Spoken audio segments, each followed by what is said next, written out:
We might not notice, but tremendous technology and mind-boggling science constantly surround us in the products we use every day. Behind their practical use lurk hidden histories, dramatic discoveries, and awesome experiments. They are Wicked Inventions. Coming up, rigid inflatable lifeboats. What are their connection with Formula One racing cars? Soap. What is the clever chemical reaction that keeps us clean and fresh? Backgammon. What is a shaker and a stone? The mysterious origins of one of the world's oldest games. We reveal the surprising science and amazing manufacture behind these wicked inventions.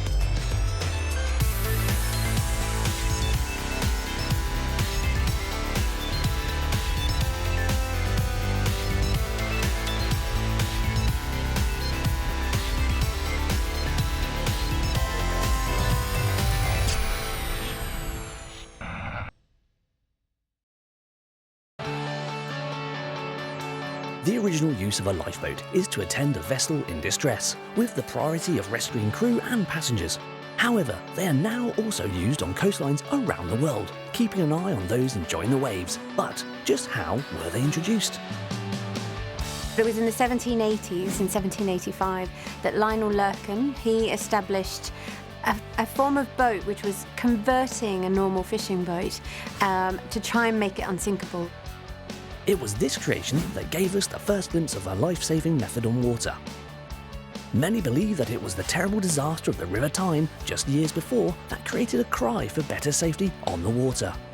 The main reason was those on the shore had no means of getting to them to save them, and they just had to watch them die. So the South Shields Private Law House actually set up a competition to design a lifeboat. In the end, there were two competing designs. Neither of them were ideal, but they decided that actually if they combined the two designs, then this should make a lifeboat that could be seaworthy. Come the 20th century, there was a massive change with the introduction of inflatable lifeboats. And the key thing with the inflatable lifeboats was that actually they could get closer to shore. They could actually get close to cliffs and rocks and right into sort of nooks and crannies where the bigger boats just couldn't get.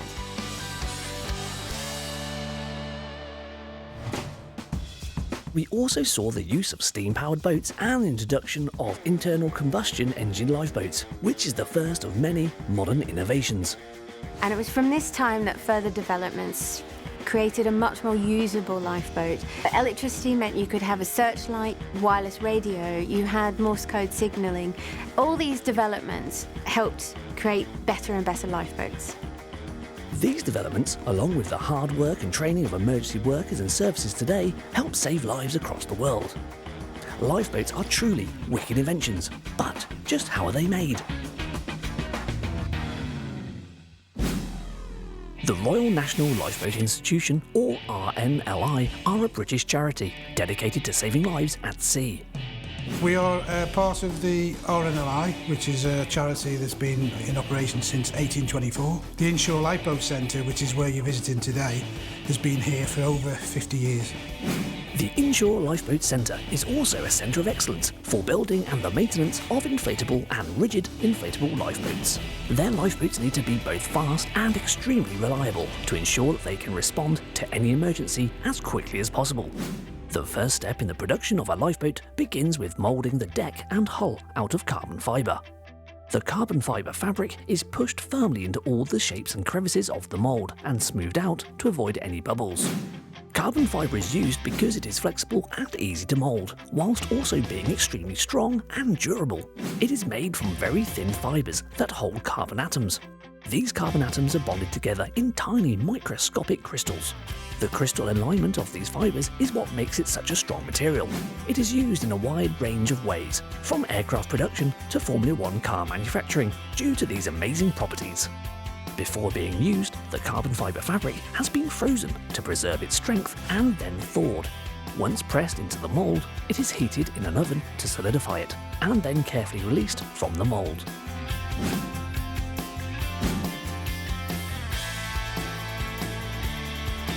That's our hull and deck parts ready to move on to the next stage of production. This is the fitting stage, where all of the assembled parts of the lifeboat are glued and bonded to the hull. Following this, the deck can then be glued onto the hull and our boat is taken shape. Once this is complete, the boat builders begin what is called the finishing and fairing of the boat, which is what we can see here. This is essentially the final fitting of the hull, as well as gluing in the fuel tank floor. Everything is then finished by smoothing out all of the surfaces using planers and sanders, ready to be painted. The sponson of the boat can then be added. A boat sponson is essentially a feature on the boat that extends from the hull to aid stability whilst floating. In the sponson stage, what we do is we take raw material or fabric, we then put it on our CNC cutting machine where we have drawings and patterns already preset, and the computer will actually cut the materials for us. This is vital in giving our lifeboat the buoyancy it needs. The fender of the boat is then attached and cleaned down. Our boat won't go far without an engine though.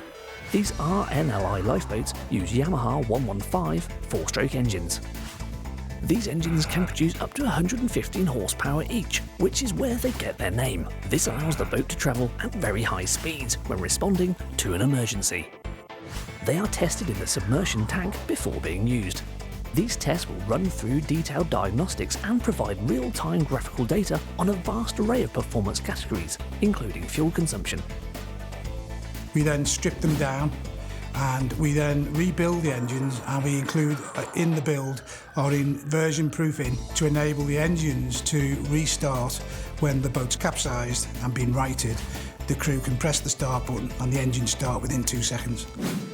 Once they have passed these tests, they can be added to our lifeboat. The centre console of our lifeboat can then be built up. This is where all of the boat's controls are located, including steering, ignition, trim control, and other electronic devices and switches. Holes and brackets for these controls are cut and shaped into the console, ready to be fitted to the boat itself. This is a vast process, with all sorts of gizmos and navigation equipment being added to the console. To allow easier installation, the console is tipped onto its side so the team of fitters have better access as they install all of the relevant components. The roll bar of the boat can then be prepared and fitted with relevant electronics, including even more navigation equipment. This roll bar also includes the airbag that can inflate in the event of the boat capsizing and prevent it sinking. This is cut using a CNC machine and also fitted with a hatch that will release air fast when needed. With the finished console, roll bar and engines now fixed to the boat, it is very nearly finished. Final additions such as anchor lines and ropes can be added, and the boat is then ready for the open waters. We actually build a boat or refit a boat every 59 hours. Lifeboats, truly a life-saving wicked invention.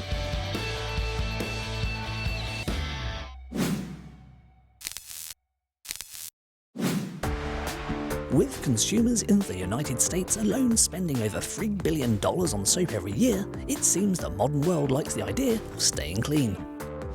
But using soap is not a new innovation. Over 3,000 years ago, the ancient Egyptians and Babylonians were using soap-like substances made from a mixture of water, oils, and alkalis. Unlike today, however, these soaps were not used on their bodies, but instead had other uses, for example, preparing wool for weaving. Early soap wasn't actually used for hygiene until relatively recently, because even during the Roman times, when it could have been very widely used, they had lots of baths and sanitation, it was still to do with medicinal uses. Fast forward to about the 17th century, and soap becomes a little more fancy. We start to put in place scents, perfumes, starting to understand the chemistry of soap. A big problem for hygiene lovers in 17th century Britain was the soap tax. This was because the soaps used tallow, which was a vital component in candle wax. To make sure there was no shortage of candles, soap had a hefty tax deliberately placed on it that made the use of soap a preserve of the rich. By 1853, the soap industry literally exploded as the soap tax was repealed, which made soap far cheaper for the wider population, and the fact that a very useful byproduct of its manufacture was glycerine, a vital component in the making of dynamite. So, how does soap actually work? What happens is you have two parts to a soap molecule. You have a long hydrocarbon end, which basically means fats, oils, and grease stick to it. and at the other end of it you have an ionic section, which is typically a phosphate. What the phosphate does is that it allows water to grab onto one end, which means that water goes, oh, we can see this, we can recognize this, we can bond with this, and we can hold it in suspension in water. Once all the dirt and grime is in the water, you can just pour the water away. Most soaps achieve this cleaning action by using 3 main ingredients: a base oil or fat, lye, and water. Lye is key, as it is the reaction between the lye and oils called saponification that produces the useful soap itself. Lye is an alkali, and in hard soaps will typically be sodium hydroxide, and in liquid soaps is potassium hydroxide. In 1865, the soap bar encountered a slippery alternative when William Shepherd patented a liquid version of soap. Apart from using a different lye, this type of soap had been shown to have a few advantages over its harder cousin. If you have a bar of soap and someone uses it and then puts it to the side, some of what they have washed off remains on the soap, no matter how well they try to clean it. So the next person who uses it, who may not be related to you, who may not have the same skin conditions, will potentially get infected or have some of what you've just washed off on their hands because of yourself.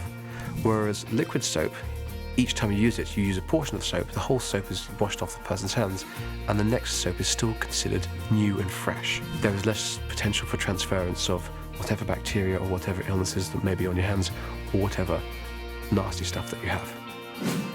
Both soap and shampoo have many similarities, but ultimately shampoo has to deal with a particular substance in our hair called sebum.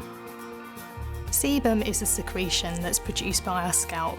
It's an oily secretion that helps to protect the hair shaft, so protect the proteins of the hair. The only problem is with it is because it's oily, it's slightly sticky, so that actually dirt can cling to it and skin flakes can cling to it as well. Our skin's constantly renewing itself and it sheds the top layer on a constant basis.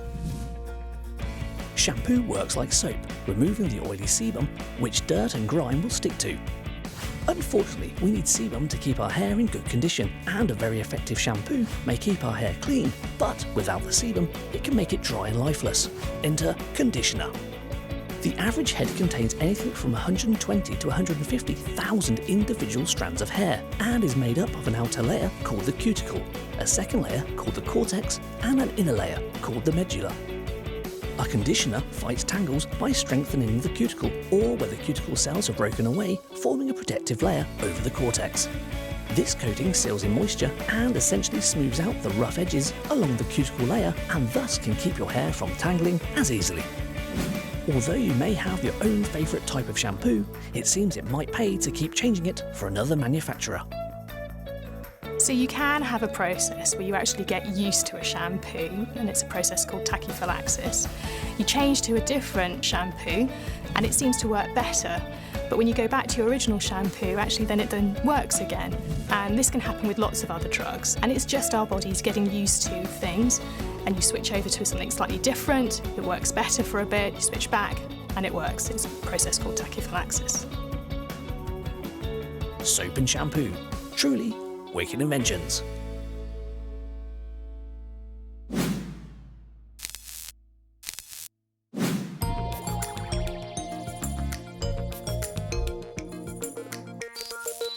Can we make a toothpick torpedo? We're going to need a pan of water, some shampoo, some scissors, and a toothpick. To begin, we cut one end of the toothpick to create a straight blunt edge. This will be the rear of the torpedo. We apply a small amount of shampoo to this edge and we're ready to go.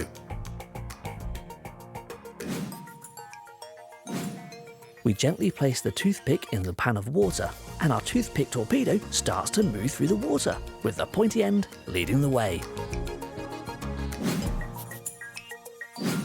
Shampoo contains agents that reduce the surface tension of liquids. As the shampoo on the end of the toothpick dissolves, it reduces the water's surface tension around it, thus releasing the water's hold on that end of the toothpick.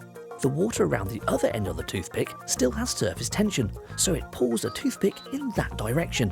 This is called the Marangoni Effect. The Marangoni Effect states that fluid will want to flow from areas of lower surface tension to areas of higher surface tension.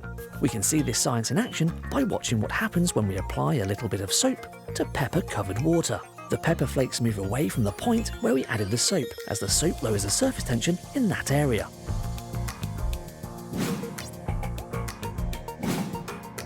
Can we make a toothpick torpedo? Yes, we can. Wicked challenge smashed.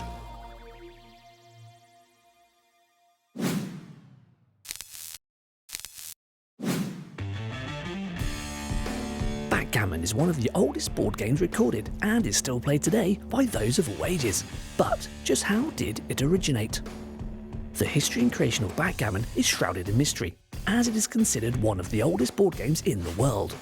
Not only this, but the wide variety of rules and styles of play make it difficult to pinpoint who the inventor of backgammon was. Backgammon actually has been played all the way back to about 5,000 years. It's believed to sort of trace back to the Persian Empire, southern Mesopotamia, which is in sort of Iran, Iraq area that we know today. Backgammon is a two-player game where player pieces are moved according to the roll of a dice. A player wins by removing all of their pieces by completing a lap of the board before their opponent. It can take just a matter of seconds to set up, but games can last up to several hours. Different nations played their variation. So China, Japan, the ancient Greeks, the Romans, they all had a variation of this board game. And originally it was drawn out in sand, and then pebbles were used as the tokens or the players. During the Crusades, they actually banned soldiers from playing it because they were wasting too much time, they were gambling too much money. It was even mentioned in Shakespeare, Canterbury Tales, so it's a very long-standing game. At the start of the 20th century, the game started to lose its appeal, until the idea of being able to double the stakes was introduced. This concept led to the revival of backgammon. Well, the rules of what we now know as modern backgammon were established in 1931, and it was from this time that the sort of formal gaming was set in stone. The first competitions were actually a fair bit later in the 1960s. Backgammon can now be played on mobile devices and computers, meaning it can be played on the move at any time. But just how are the more traditional wooden models made?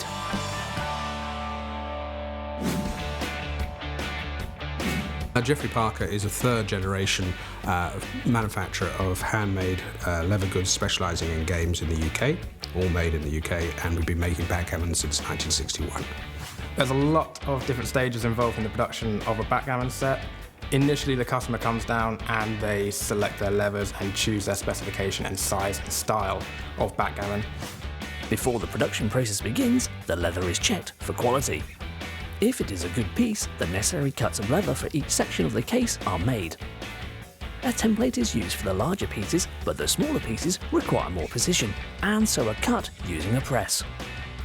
Once the leather has been positioned, a cutting template is placed on top and the machine is brought over. Then the operator presses a button which brings down the heavy press, forcing the cutting template through the leather, creating the same size piece every time. With backgammon, you have 5 different sizes to choose from, 5 different specifications, and over 28,500 possible colour combinations. For batch cutting, a CAD machine can be used, which cuts using a knife-driven oscillating blade. A projector displays the cutting lines onto the leather directly, so the operator can see how much room is left on the leather. The manufacturers try and squeeze as many pieces as possible out of every hide to reduce the waste created. Because the leather was once part of a living creature, it varies in thickness, depending on which part of the animal it comes from. To make sure that all the leather joins up perfectly, every piece is put through a splitter. This is a sharp blade, which is positioned to make sure any leather going through that is too thick will be chopped down to size. In the next stage, the leather is stuck to the wooden frame. But first, an expert craftsman uses a sharp scalpel to shave down the edges of each piece. This makes sure that where the leather overlaps, there are no ugly bulges that look twice as thick as the rest of the case. A quick check is completed to make sure the leather wasn't trimmed too much before the frame is covered in glue and stuck to the leather. Now the exact edges of the frame can be marked onto the leather so that more trimmings can be made. more glue added, and the rest of the leather firmly secured to the frame. This step is repeated several times for each piece of leather, with a few special cuts being made in the corners to make sure all the pieces line up exactly. The handle for the case is cut out using the CAD machine. There's a lot of different processes. One of them is making a full leather handle, which is bridle hide back upon itself, which is then hand stitched. It's stronger than anything else you'll find. The bottom side is sculpted to fit a human hand comfortably, before the attaching rings are slid on and the remaining leather is glued around it. White contrasting stitching finishes off the piece by giving it strength and a striking appearance. Probably the main challenge with making a backgammon set, from my point of view, is the fact that everything is handmade and we're dealing with natural products, so everything is going to be slightly different than the one before it, and we have to accommodate for this in the build process. Similar to a briefcase, the game board case has locks to keep the contents secure. These are added by lining up the locks with the lock housing and creating a small mark through the nail holes onto the frame. The marks are used to create holes with a drill in the correct place. Nails are then fed through these holes and bent around on the inside. This means the lock can't be removed from the outside, making it secure. The handle is also attached, however this uses bolts instead, which are tightened on the inside. To create the flooring of the game board, a thick piece of leather is glued to a strong backboard, which is also the outer board of the game case. Using the CAD machine, the complex designs are cut out perfectly, allowing the unwanted sections to be cleanly pulled away. Leather pieces of a contrasting colour are also cut out in order to fill the holes just created. These are then glued in place, leaving a complete game board. Meanwhile, the other parts of the game, such as the die shaker, are also being made. A plastic cup is coated with leather on the inside and outside, creating a quality item. The game pieces, called stones, are also covered in leather. A thin strip of leather is glued around the edge, with 2 discs protecting the top and bottom of every stone. It takes between 25 and 35 hours to make a board. The backgammon stones or checkers are a significant part of that, but they've got to be right because at championship level they expect a very fast play, around about 9 minutes, or complete a game. The doubling cube requires 6 identical cuts of leather, each with a number embossed onto them. These numbers are powers of 2 and are used to keep track of the value of the game. Each square cut is then glued onto each face to complete the cube. The final step is assembly.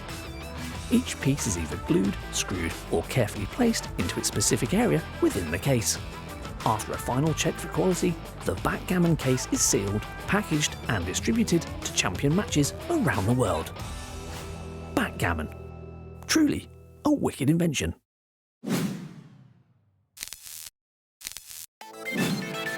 So, there you have it, a dash through the hidden history, super science, and amazing manufacture of products that you use every day, but have never realised their amazing backgrounds.